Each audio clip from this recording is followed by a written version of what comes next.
Suasana yang indah pagi-pagi lagi. Dah sold 30 lebih ribu. Acik baru balik haji. Acik. Ya. Sini pun ada acik. Okey, boleh online lah. Tengok wifi dulu. Tiang aku. Assalamualaikum. Ada acik. Alamak. Acik dah Rasul. Ini Big Boss. Hari ramai sini. Alhamdulillah. Datang, pilih betul-betul. Nanti kita bagi sesuatu dengan Big Boss ni. Dah ada manis-manis. Sol.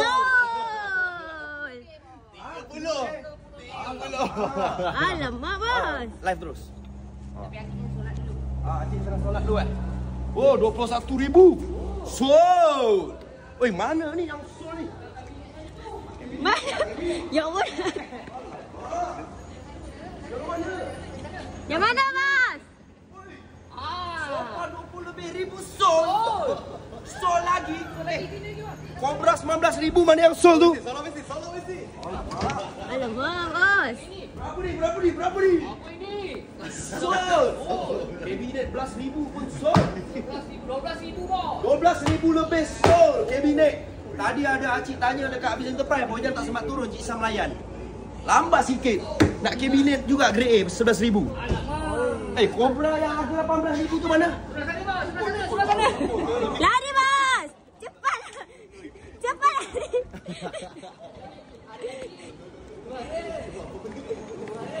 Aduh.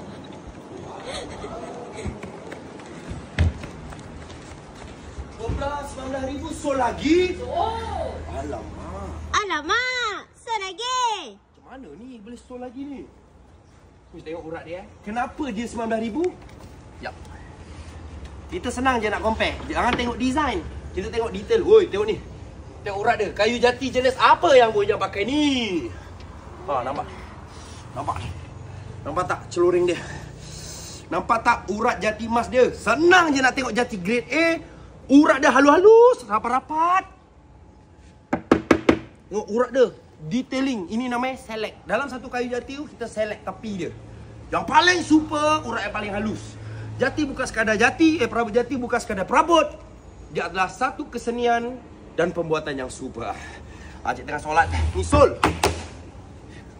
Woi, orang mana? Kelang lagi. Ni 19,000 sol. Yang kat sini baru sol hantar Singapore.